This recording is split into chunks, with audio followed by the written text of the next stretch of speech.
नमस्कार दोस्तों, सर्दी की सुबह के आप सभी को बहुत बहुत शुभकामनाएं। बहुत बहुत अच्छा दिन रहे आपका। तो दोस्तों चलिए आज ना कहानी नहीं सुनाते, ठीक है। आज कुछ डिस्कस करते हैं। टॉपिक बहुत ही हैपनिंग है, बहुत मज़ेदार है और टेक इट पॉजिटिवली, इसको नेगेटिवली मत लीजिएगा। सो आज बात करते हैं ब्रेकअप के ऊपर। दोस्तों चारों तरफ ना, क्योंकि अब हम इतने बड़े हो गए हैं कि लोग हमसे एडवाइस लेने के लिए आते हैं और उन्हें लगता है कि मैडम जो है हमें बहुत सारी मुसीबतों से बाहर निकाल देगी और अच्छी अच्छी एडवाइसेस देगी। और बहुत सारी एडवाइसेस में एक जो मेजर एडवाइस आजकल चल रही है, यंगस्टर्स भी हैं उसमें, और हैरानी की बात है कुछ मैरिड कपल्स भी हैं और कुछ मिडिल एज लोग भी हैं।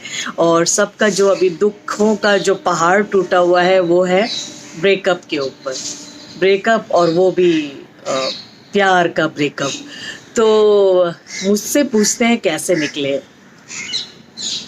यार ऐसा है ना दोस्तों कि बता तो मैं देती हूँ, आंसर भी मैं बड़े कॉन्फिडेंटली दे देती हूँ उन्हें, लेकिन मुझे ऐसा लगता है कि ये सबका अपना अपना केस होता है। अब आप इसमें अगर उम्र के साथ कैटेगराइज कर ले तो लेस कॉम्प्लिकेटेड है कि यंग बच्चे हैं और हो जाता है प्यार आजकल बहुत जल्दी। अब हमारा वो पुराना टाइम तो रहा नहीं ना दोस्तों, कि जब एक सभ्यता डेवलप होनी शुरू हुई तो प्यार के बड़े ही डिफरेंट तरीके होते थे, राइट। अब हम अपनी नानी और दादी से पूछते हैं तो वो हंसने लगती, कहती है ओ प्यार, है ना। तो ये उनका एक तरीका होता है, ओहो प्यार यार ये आजकल का है। तो वो कहती है कि हम तो बेटा इतने बच्चे थे कि हमको हमारी शादी कर दी और हम दोस्तों की तरह पले बड़े, और फिर एक एज आई जब हम थोड़े से यंग हुए, अंदर फीलिंग्स आनी शुरू हुई, तो हमें पता चला कि यार okay he is your husband. तो भी प्यार वाला फैक्टर कुछ नहीं होता था, केयरिंग होती थी, ठीक है। और फिर एक स्टेज आई दोस्तों जबकि लव लेटर्स का ज़माना आया। मतलब वो भी एक ऐसी स्टेज थी कि आपको कोई पसंद आ जा रहा है और आप बस एक नज़र उसकी मिल जा रही है ना दिन भर में, वो 10-12 दिन के लिए आप सुरूर में और बिल्कुल एक अलग दुनिया में चले जाते और उसको लेके ख्वाब देखने लगते। और हिम्मत थोड़ी सी ज़्यादा होती अगर दोनों में से किसी एक में, तो एक पत्र लिख दिया जाता, प्रेम पत्र, बड़ा ही खूबसूरत। और उस प्रेम पत्र के सहारे शादी तक आप अपना बहुत ही खूबसूरत समय निकाल लेते, है ना।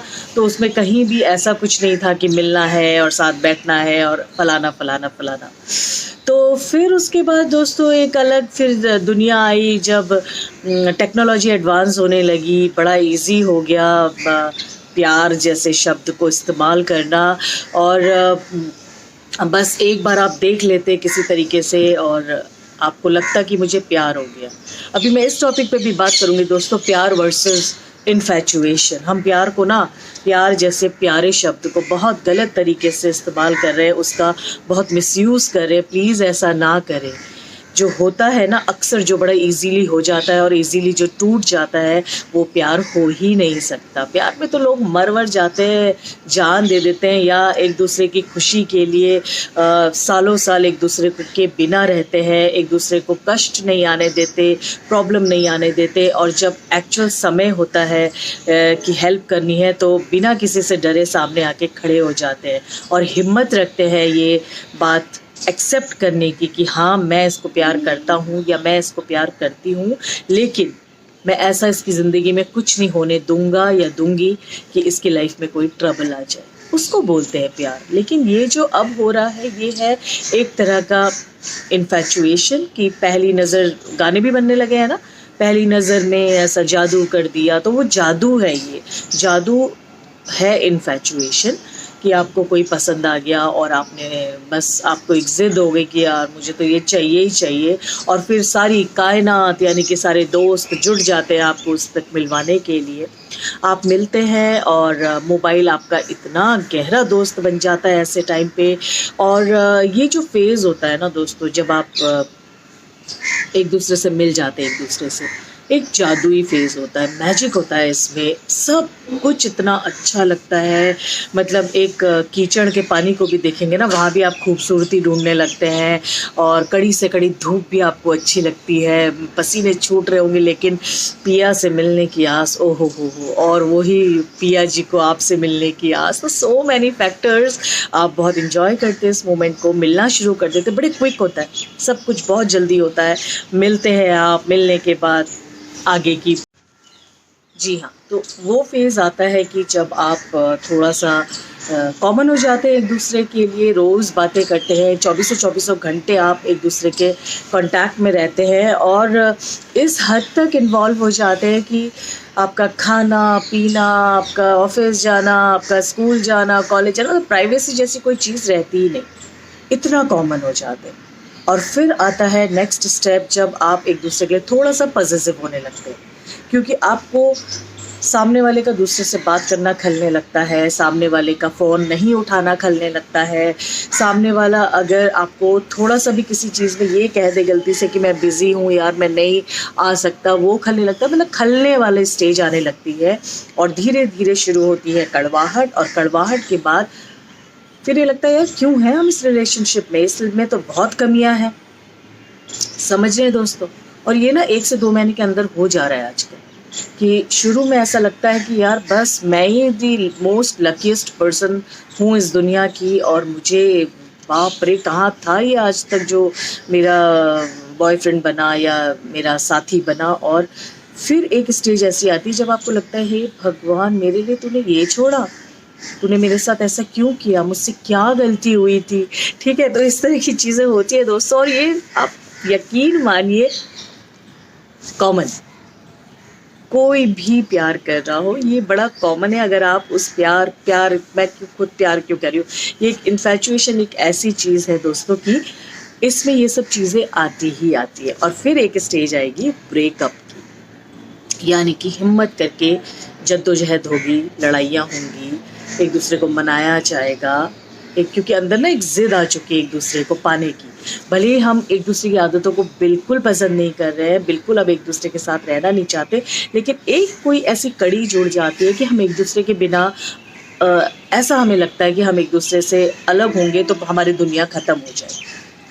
अब इस फेज़ में आके लोग एडवाइस मांग रहे हैं कि हम इस चीज़ से कैसे निकलें। तो दोस्तों मेरा तो एडवाइस यही रहेगी कि इससे भी ज़बरदस्त किसी चीज़ की हॉबी बना लो प्लीज़, है ना। अपने आप को, एक ही तरीका है सिंगल, मुझे ऐसा लगता है सिर्फ़ और सिर्फ एक तरीका है, खुद को इतना बिज़ी कर डालो कि आपके पास समय ही ना रहे, और शाम होते होते आप इतना थक जाए कि आपको एक प्यारी सी नींद आ जाए। और धीरे धीरे धीरे कोई मैजिक नहीं होगा, धीरे धीरे धीरे समय लगेगा और आप इस रिलेशनशिप से बाहर आ जाएंगे। और आने के बाद मेरी बात को गांठ बांध लीजिए या मुझे कमेंट ज़रूर करिएगा अगर आप इस प्रैक्टिस में हैं। आप खुद पे हंसेंगे कि हे भगवान, क्या टाइम वेस्ट कर रहा था, क्या टाइम वेस्ट कर रही थी, कहाँ चक्करों में पड़ गई थी। इसके अलावा दुनिया में कितनी अच्छी चीज़ें हैं। और दोस्तों जब 4, 5, 6, 7 इस तरह के रिलेशनशिप से आप बाहर निकल जाएंगे ना, धोखे खाएंगे निकलेंगे, धोखे खाएंगे निकलेंगे, उसके बाद जब आप एक्चुअल सोचेंगे इसके बारे में, क्योंकि ह्यूमन बीइंग है, फीलिंग्स है, अंदर होता है, किसी ना किसी से अट्रैक्शन होगा।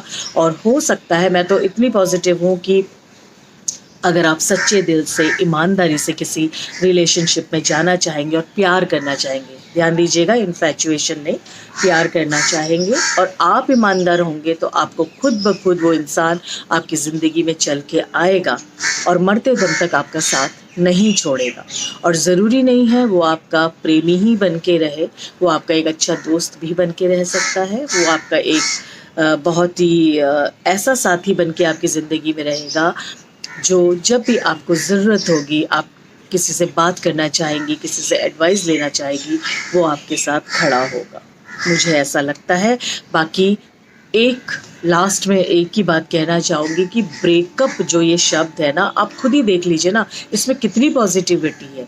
ये कहता है ब्रेक एंड देन अप, यानी कि ब्रेक करो गंदगी को, नेगेटिविटी को, एंड अप यार, ऊपर उठो, ब्रेक डाउन नहीं लिखा हुआ है ना, ब्रेक डाउन नहीं हो रहा है आपको, ब्रेक अप हो रहा है, यानी कि ऊपर उठो, इस रिलेशनशिप से ऊपर की सोचो, कुछ ऐसा सोचो जहां आपको रिस्पेक्ट मिले, आपको मेंटल पीस मिले, आपको खुशी मिले और आपके सराउंडिंग में जितने लोग आपसे जुड़े वो भी खुश रहें।